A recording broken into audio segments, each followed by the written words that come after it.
മഴ തന്നെയാണ് ഇന്നത്തെ ഏറ്റവും പ്രധാനപ്പെട്ട വിഷയമായി നമ്മുടെ മുന്നിലേക്ക് വരുന്നത്. ഇനി വരും ദിവസങ്ങളിലൊക്കെ മഴ ഒരു പ്രധാനപ്പെട്ട വാർത്തയായി, ഒരു പ്രധാനപ്പെട്ട ഭാഗമായി നമ്മുടെ ജീവിതത്തിൽ ഉണ്ടാകുമെന്നത് ഉറപ്പാണ്. കാരണം കാലവർഷം എത്താൻ വേണ്ടി പോവുകയാണ്. സ്വാഭാവികമായും നമുക്ക് ഒരുപാട് കാര്യങ്ങൾ പരിശോധിക്കേണ്ടതുണ്ട്. കാലവർഷത്തിന് മുന്നോടിയായിട്ടുള്ള മുന്നൊരുക്കങ്ങൾ നമുക്ക് കൃത്യമായിട്ട് ചെയ്യാൻ കഴിഞ്ഞിട്ടുണ്ടോ? തിരുവനന്തപുരം നഗരം ഒരൊറ്റ മഴ പെയ്തപ്പോഴേക്കും വെള്ളത്തിൽ മുങ്ങുന്നത് ഇന്നലെ നമുക്ക് കാണാൻ കഴിഞ്ഞു. എന്താണ് തിരുവനന്തപുരത്ത് സംഭവിച്ചത്? എവിടെയാണ് പാളിച്ചകൾ പറ്റിയത്? എന്തുകൊണ്ടാണ് മുന്നൊരുക്കങ്ങൾ കൃത്യമായി പാലിക്കാൻ കഴിയാതെ പോയത്? അങ്ങനെ ഒരുപാട് ചോദ്യങ്ങൾ ഇവിടെ നഗരസഭയ്ക്ക് മുന്നിൽ ബാക്കി നിൽക്കുകയാണ്. ഏതായാലും അതോടൊപ്പം തന്നെയാണ് സംസ്ഥാനത്ത് പകർച്ചവ്യാധികളുടെ കാര്യവുമുണ്ട്. 7000 പനിക്കേസുകളാണ് ഇപ്പോൾ പ്രതിദിനം സംസ്ഥാനത്ത് റിപ്പോർട്ട് ചെയ്യപ്പെടുന്നത്. അതുകൊണ്ട് തന്നെ അതും വളരെ സൂക്ഷിക്കേണ്ടതാണ്. തിരുവനന്തപുരത്ത് നിന്ന് നൗഫൽ കൂടി എന്നോടൊപ്പം ചേരുകയാണ്. തലസ്ഥാന നഗരിയെ വീണ്ടും വെള്ളത്തിലാക്കി തിരുവനന്തപുരം നഗരസഭയുടെ കടുത്ത അനാസ്ഥ. പെയ്ത മഴയിൽ പഴവങ്ങാടിയും പരിസര പ്രദേശങ്ങളും പൂർണ്ണമായും മുങ്ങി. നഗരസഭയുടെ മഴക്കാലപൂർവ്വ ശുചീകരണം പാളിയത് വെള്ളക്കെട്ടിന് കാരണമായെന്നാണ് എല്ലാവരും പറയുന്നത്. നോക്കാം എന്താണ് സംഭവിച്ചതെന്ന്. നൗഫൽ ചേരുകയാണ്. Naufal, good morning. നൗഫൽ ഇപ്പോൾ എവിടെയാണ് നിൽക്കുന്നത്? നൗഫൽ, ഇന്നലെ 1 മണിക്കൂറാണ് തലസ്ഥാന നഗരിയിൽ ശക്തമായ മഴ പെയ്തത്. ആ ഒരൊറ്റ മഴയിൽ നഗരം പൂർണ്ണമായും മുങ്ങുന്നതാണ് നമുക്ക് കാണാൻ കഴിഞ്ഞത്.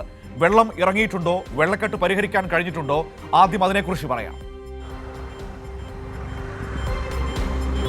Manu, good morning. നാം ഇപ്പോൾ ഉള്ളത് തിരുവനന്തപുരം പഴവങ്ങാടിയിലാണ്. കിഴക്കേക്കോട്ട പഴവങ്ങാടി ക്ഷേത്രത്തിന് സൈഡിൽ ഇവിടെ അകത്തോട്ട് പത്മനാഭസ്വാമി ക്ഷേത്രത്തിലേക്ക് പോകുന്ന ഒരു വഴിപ്പാതയിലാണ് നാം ഉള്ളത്. മനു പറഞ്ഞതുപോലെ തന്നെ ഇന്നലെ തലസ്ഥാനത്ത് മഴ ചെറിയ രീതിയിൽ പെയ്തിരുന്നു. വലിയ രീതിയിൽ അല്ല എങ്കിൽ പോലും, അഥവാ കാലവർഷം കേരളത്തിലേക്ക് എത്തുന്നതേ ഉള്ളൂ. കാലാവസ്ഥാ നിരീക്ഷണ കേന്ദ്രത്തിൻ്റെ അറിയിപ്പ് പ്രകാരം കാലവർഷം എത്താനായിട്ട് ഇനിയും ഒരു 3 ദിവസം കൂടി കാത്തിരിക്കേണ്ടി വരും. ചക്രവാത ചുഴിയും ബംഗാളിൽ ഉൾക്കടലിൽ അനുഭവപ്പെടുന്ന ന്യൂനമർദ്ദവും കാരണം ഒരു 3 ദിവസം കൂടി അതിന് കാത്തിരിക്കേണ്ടി വരും. പക്ഷേ ഒരു ചെറിയ മഴയാണ് ഇന്നലെ തലസ്ഥാന ജില്ലയിൽ ഉണ്ടായത്.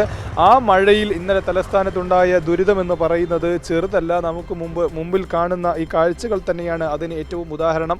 ഇന്നലെ 2 മണിക്ക് അല്ലെങ്കിൽ ഉച്ചയ്ക്ക് ശേഷം പെയ്ത ഒരു മഴയിൽ ഈ കിഴക്കേക്കോട്ടയും പരിസര പ്രദേശവും അക്ഷരാർത്ഥത്തിൽ വെള്ളത്തിൽ മുങ്ങുന്ന കാഴ്ച തന്നെയായിരുന്നു. ഏറ്റവും പ്രധാനപ്പെട്ടത് ഈ മലിനജലം, ആമയിഴഞ്ചാൻ തോട്ടിലെ ഉൾപ്പെടെയുള്ള ഡ്രെയിനേജ് വേസ്റ്റ് അടങ്ങുന്ന, ഇറച്ചി വേസ്റ്റ് അടങ്ങുന്ന മുഴുവൻ വേസ്റ്റ് മലിനജലവും ഈ റോട്ടിൽ ഈ ജനങ്ങളിലേക്ക് ഇരച്ചു കയറി എന്നുള്ളത് തന്നെയാണ്. നാം ഇന്നലെ നിൽക്കുമ്പോൾ നമുക്ക് പോലും അതിൻ്റെ ബുദ്ധിമുട്ടുകൾ അനുഭവപ്പെട്ടിരുന്നു. ഇതിൻ്റെ എടുത്തു പറയേണ്ട ഒരു കാര്യം, തൊട്ടപ്പുറത്താണ് നാം കാണുന്നതിൻ്റെ ഇടത് ഭാഗത്താണ് ആമയിഴഞ്ചാൻ തോട് കടന്നു പോകുന്നത്. അതിൻ്റെ ഒരു സ്ലാബ് ഈ തിരുവനന്തപുരം നഗരസഭ വന്നതിന് ശേഷം അത് നവീകരിക്കാൻ എന്ന പേരിൽ ആ സ്ലാബ് പൊളിക്കുന്ന ഒരവസ്ഥയുണ്ടായിരുന്നു. ഇന്നലെ നാം അത് റിപ്പോർട്ട് ചെയ്തതാണ്. ആ സ്ലാബ് പൊളിച്ചിട്ട് 1 മാസം പിന്നിടുകയാണ്. ആ പൊളിച്ചിട്ട സ്ലാബ് അതുപോലെ തന്നെ കിടക്കുകയും സ്വാഭാവികമായും മഴ പെയ്തത് മൂലം ഉണ്ടായ ആ വെള്ളത്തിൻ്റെ ഏറ്റക്കുറച്ചിൽ, അഥവാ ആ വെള്ളം പൊങ്ങി, ആ വെള്ളമാണ് ഈ സ്ലാബ് പൊട്ടിയത് വഴി ഈ റോഡിലേക്കും ഇതുവഴി പഴവങ്ങാടിയെയും ഈ നഗരത്തെ മുഴുവൻ വെള്ളത്തിലേക്ക് എത്തിച്ചത്. അതായത് ഇന്നലെ തന്നെ ആൾക്കാർ നാമുമായി പങ്കുവെച്ച അത് ഇന്നലെ തന്നെ അടച്ചിരുന്നു എങ്കിൽ ആ ഒരു കാരണവശാലും നഗരസഭ ആ പണി കഴിഞ്ഞ ഉടനെ അത് തിരിച്ച് പുനർക്രമീകരണം നടത്തിയിരുന്നുവെങ്കിൽ ഇങ്ങനെയൊരു സ്ഥിതിയിലേക്ക് എത്തുമായിരുന്നില്ല. ഈ 1 മാസം നീണ്ട അനാസ്ഥയാണ് വലിയ കുഴപ്പത്തിലേക്ക് എത്തിച്ചത്. അതിൻ്റെ ഏറ്റവും വലിയ ഉദാഹരണം ഇന്നലെ നഗരസഭ മേയർ അതിൽ പ്രതികരിച്ചത് തങ്ങൾ മാത്രമല്ല ഉത്തരവാദി എന്ന് പറഞ്ഞ് അതിൽ നിന്ന് തടിയൂരുന്ന ഒരു കാഴ്ചയായിരുന്നു. അഥവാ മേയർ വി രാജേഷ് പറഞ്ഞ കാര്യം ഞാനും കേട്ടിരുന്നു. പക്ഷേ ആ ഉത്തരവാദിത്തത്തിൽ നിന്ന് അങ്ങനെ ഒഴിഞ്ഞു മാറാൻ നഗരസഭയ്ക്ക് കഴിയുമോ? കാരണം ഈ ഓവുചാലുകളൊക്കെ വൃത്തിയാക്കി, മാലിന്യങ്ങൾ മാറ്റി, തടസ്സങ്ങളൊക്കെ മാറ്റി നഗരം ശുചിയായി സൂക്ഷിക്കേണ്ടത് നഗരസഭയുടെ ഉത്തരവാദിത്വമല്ലേ? അത് ചെയ്യാതിരുന്നിട്ട് അതിന് പകരം ഇത് ഞങ്ങൾക്ക് ചെയ്യാൻ കഴിയുന്ന കാര്യമല്ല എന്ന് പറഞ്ഞിട്ട് കാര്യമുണ്ടോ? എന്തായിരുന്നു തെരഞ്ഞെടുപ്പ് കാലത്ത് BJP മുന്നോട്ട് വെച്ച മുദ്രാവാക്യം എന്ന് പറയുന്നത്? മാറാത്തത് മാറും എന്നായിരുന്നില്ലേ? വലിയ മാറ്റമാണ് നമ്മളിത് ഇന്നലെ കണ്ടത്. കാരണം ഇതുപോലൊരു സാഹചര്യം തിരുവനന്തപുരം നഗരത്തിൽ ഇതിനു മുൻപുണ്ടായിട്ടുണ്ടെന്ന് തോന്നുന്നില്ല. വെള്ളക്കെട്ടൊക്കെ ചിലപ്പോൾ ഉണ്ടാകാറുണ്ട്. പക്ഷേ ഇന്നലെ വെള്ളക്കെട്ടിനോടൊപ്പം മാലിന്യങ്ങൾ ഇങ്ങനെ കടകളിലേക്കും മറ്റും അടിച്ചു കയറുന്നതാണ് നമുക്ക് കാണാൻ കഴിഞ്ഞത്. തീർച്ചയായും ഇത് തന്നെയാണ് മനു പറഞ്ഞതുപോലെ മാറാത്തത് മാറും എന്ന മുദ്രാവാക്യവുമായി അധികാരത്തിൽ വന്ന BJP, അല്ലെങ്കിൽ കഴിഞ്ഞ കാലങ്ങളിൽ ഇന്നലെ ഒരാൾ നമ്മളുമായി നേർസാക്ഷ്യം പറഞ്ഞത് ഈ പ്രദേശത്ത് ഇങ്ങനെയൊരു വെള്ളക്കെട്ട് ഉണ്ടായിട്ടില്ല എന്ന് തന്നെയാണ് ഈ പ്രദേശവാസികൾ നമ്മളോട് പറഞ്ഞത്. അതിൻ്റെ അനാസ്ഥയാണ് നാം നേരത്തെ പറഞ്ഞ ആ കേവലം ഒരു ദിവസം കൊണ്ട് തീർക്കേണ്ട ഒരു പണി 1 മാസമായിട്ടും എങ്ങും എത്താതെ അത് അങ്ങനെ തന്നെ കിടക്കുന്നതിൻ്റെ ഭാഗമായി ഈ പ്രദേശം മുഴുവൻ വലിയ ദുരിതം നേരിടേണ്ടി വന്നത്. അവിടെയാണ് കഴിഞ്ഞ കാലങ്ങളിൽ എന്തിനും തൊട്ടതിനും പിടിച്ചതിനും തിരുവനന്തപുരം നഗരസഭ നഗരസഭയ്ക്കെതിരെ അന്ന് പ്രക്ഷോഭം നയിക്കുകയും സമരം ചെയ്യുകയും ചെയ്ത തിരുവനന്തപുരം മേയർ ഇന്നലെ വന്നിരുന്നു പറഞ്ഞ ന്യായം, ഞങ്ങൾക്കിതിൽ അല്ലെങ്കിൽ ഞങ്ങൾ മാത്രമല്ല ഇതിൻ്റെ ഉത്തരവാദി, ഞങ്ങൾക്കിതിൽ ഒരു പരിമിതികളുണ്ട്, ചെയ്യാൻ കഴിയില്ല എന്ന ഒരു മനോഭാവത്തോടു കൂടിയായിരുന്നു അദ്ദേഹത്തിൻ്റെ പ്രതികരണം. ഇന്നലെ നമ്മളുമായി ഈ ദുരിതം അനുഭവിച്ച ഒരു അമ്മ നമ്മുമായി ചേരുകയാണ്. ഇന്നലെ ഇതേ അമ്മ നമ്മുമായി അനുഭവം പങ്കുവച്ചിരുന്നു. അമ്മ ഇന്നലെ എന്തുകൊണ്ടായിരുന്നു? ഇന്നലെ ഇവിടെ അത്രയും വെള്ളപ്പൊക്കം തന്നെയായിരുന്നു. അവിടെ അത് പൊട്ടി അത് കെട്ടി അടയ്ക്കാത്തതുകൊണ്ടാണ് ആ വെള്ളം ഇങ്ങ് വന്നത്. വെള്ളം എന്ന് പറഞ്ഞാൽ വെള്ളമല്ല, ചെളിയും വെള്ളവും വേസ്റ്റും കംപ്ലീറ്റും അവിടെ നിന്ന് കയറി. ജനങ്ങൾക്കെല്ലാം ബുദ്ധിമുട്ടി തന്നെ. ഇല്ല ഇപ്പൊ അവിടെ ചെളി കോരിയതാണ്. പൊട്ടിക്കിടന്നതല്ല, അവർ ചെളി കോരിയതാണ്. അത് പൊട്ടിച്ചാണ് കോരിയത്. തിരിച്ചടയ്ക്കാതെ പോയി. ഒരു മാസം ഒന്നും ആയില്ല. ഇപ്പൊ തുച്ഛമായ ദിവസമായത്. ഒരു മാസം ഒന്നും ആയില്ല.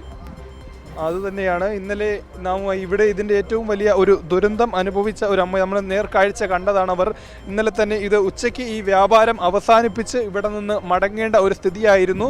മാത്രമല്ല അപ്പുറത്ത് ഇന്നലെ നമ്മൾ കിഴക്കേക്കോട്ട ബസ് സ്റ്റാൻഡിലും നമ്മൾ എത്തിയിരുന്നു. അവിടെ ബസ് കാത്തു നിന്നവർക്കാണ് വലിയ ദുരിതം ഏർപ്പെട്ടത്. ഈ ബസ്സിലേക്ക് കടന്നു പോകുന്നവർ ഈ ബസ് അടിച്ച് തെറിപ്പിച്ച് പോകുന്ന ഈ ചെളിവെള്ളവും മലിനജലവും യാത്രക്കാരുടെ ദേഹത്തേക്ക് അവർ തന്നെ ആശങ്ക പങ്കുവയ്ക്കുന്നു. വലിയ രോഗങ്ങൾക്ക്, പ്രത്യേകിച്ച് ഇപ്പോൾ മനു നേരത്തെ പറഞ്ഞതുപോലെ ഒരു ദിവസം 7000 പേർക്കാണ് കേരളത്തിൽ നിലവിൽ പനി പോലുള്ള പകർച്ചവ്യാധികൾ റിപ്പോർട്ട് ചെയ്യുന്നത്. ഈ അവസരത്തിൽ വലിയ ദുരിതം അവരും അനുഭവിക്കുന്നു. ഈ മലിനജലത്തിൽ ഇത് യാഥാർത്ഥ്യമായി മലിനജലത്തിലേക്ക് കടന്നു പോകാൻ ഈ ജനങ്ങളും നിർബന്ധിതരാകുന്നു. ഇന്നലെ 2 മണിക്ക് അവസാനിച്ച മഴ 3 മണിക്കൂറോളം അഥവാ 5 മണിവരെ ഈ വെള്ളക്കെട്ടിൽ ഉണ്ടായിരുന്നു. ഈ അവസാനം നമ്മൾ കണ്ടപ്പോൾ വ്യാപാരികൾ അവർ സ്വന്തമായിട്ട് തന്നെയാണ് അവരുടെ കടയിൽ നിന്ന് നഗരസഭയുടെ ആളുകൾ എത്തിയതില്ല എന്ന് മാത്രമല്ല 3 മണിക്കൂറോളം ഏതാണ്ട് 5 മണിവരെ യാതൊരുവിധ ഉത്തരവാദിത്ത ബോധവും ആരും ഈ അധികൃതർ കാണിച്ചില്ല. ആ ഭാഗമായിട്ട് ഈ നഗരസഭയുടെ അല്ലെങ്കിൽ ഈ വ്യാപാരികൾ തന്നെയാണ് കടയ്ക്കകത്ത് നിന്നും അല്ലെങ്കിൽ ഈ പരിസരത്ത് നിന്നും അവരുടെ കൈ കൊണ്ട് ഈ മലിനജലം വൃത്തിയാക്കുന്ന ദാരുണമായ കാഴ്ചയും ഇന്നലെ നാം കണ്ടു. വലിയ അനാസ്ഥയാണ്. അഥവാ ഇത്രയും കാലം കാണാത്ത ഈ പഴവങ്ങാടി സാധാരണ മഴക്കാലത്ത് ചെറിയ രീതിയിലുള്ള വെള്ളക്കെട്ടൊക്കെ തലസ്ഥാനത്ത് ഉണ്ടാകാറുണ്ട് എങ്കിൽ പോലും ഈ പ്രദേശം അഥവാ ഈ പഴവങ്ങാടി ക്ഷേത്രവും ഈ പ്രദേശവും ഉൾപ്പെടുന്ന ഈ സ്ഥലത്ത് ആദ്യമായിട്ടാണ് ഇങ്ങനെ മുട്ടോളം വെള്ളം നിൽക്കുന്ന രീതിയിലേക്ക് ഇന്നലെ വലിയ ഒരു ദുരന്തത്തിലേക്ക് തലസ്ഥാന നഗരം കണ്ടത്. അതിൻ്റെ പ്രത്യാഘാതമാണ് ഇപ്പോൾ നാം ഈ കാണുന്ന വേസ്റ്റുകളും മറ്റും അടിഞ്ഞുകൂടിയിട്ടുണ്ട് റോഡിൻ്റെ ഇരുവശങ്ങളിലും. അതൊക്കെ ഇപ്പോഴും അതുപോലെ തന്നെ ഇവിടെ തുടരുകയാണ്. മനു, ഇനി നൗഫൽ കാലവർഷം എത്താൻ വേണ്ടി പോവുകയാണ്. 4 ദിവസങ്ങൾക്കുള്ളിൽ കാലവർഷം എത്തും. ഒരു ചെറിയ മഴ പെയ്തപ്പോൾ എങ്ങനെയാണെങ്കിൽ കാലവർഷക്കാലത്ത് പെരുമഴ പെയ്യുമ്പോൾ എന്താകും അവസ്ഥ എന്ന വലിയ ആശങ്ക നമ്മുടെ മുൻപിലുണ്ട്. ഇനിയെങ്കിലും ഈ അവസാന മിനിറ്റിലെങ്കിലും ഈ ഓടകളിലെ മാലിന്യം വളരെ വേഗത്തിൽ മാറ്റി അതിലെ ജലമൊഴുക്ക് സുഗമമാക്കാനോ കോർപ്പറേഷന്റെ കയ്യിൽ എന്തെങ്കിലും പദ്ധതികളുണ്ടോ, അവരുടെ ആലോചനകളുണ്ടോ, ആമയിഴഞ്ചാൻ തോട് വൃത്തിയാക്കാനുള്ള നടപടികളുണ്ടോ? മനു, അതുതന്നെയാണ് മഴക്കാലപൂർവ്വ ശുചീകരണം എന്ന പേരിലാണ് ഈ ആമഴിഞ്ചാൻ തോടിനെ നേരത്തെ പറഞ്ഞ ആ സ്ലാബ് പൊളിക്കുകയും JCB അവിടെ ഇറക്കി മണ്ണ് വൃത്തിയാക്കുന്ന ഒരു പദ്ധതിയിലേക്കാണ് അന്ന് അവർ കടന്നത് എന്ന് അവകാശപ്പെട്ടത്.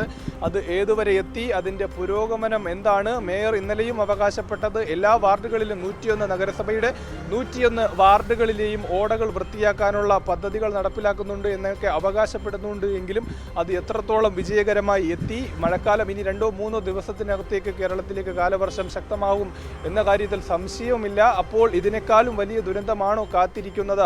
ഈ വൃത്തിയാക്കൽ ഏതുവരെയായി, ജനങ്ങളെ ഇത് എങ്ങനെയൊക്കെ ബാധിക്കും എന്നത് ഇനി വരും ദിവസങ്ങളിലെ കാഴ്ച കൂടിയായിരിക്കും. മനു, ശരിയായാലും വലിയ ദുരന്തമാണ് ഇന്നലെ തിരുവനന്തപുരം നഗരം നേരിടേണ്ടി വന്നത്, അനുഭവിക്കേണ്ടി വന്നത്.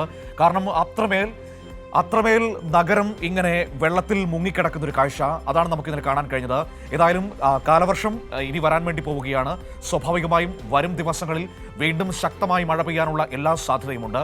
അപ്പോൾ നഗരം എന്തായിരിക്കും അവസ്ഥ എന്ന വലിയ ആശങ്ക നമ്മളിങ്ങനെ പങ്കുവയ്ക്കുകയാണ്.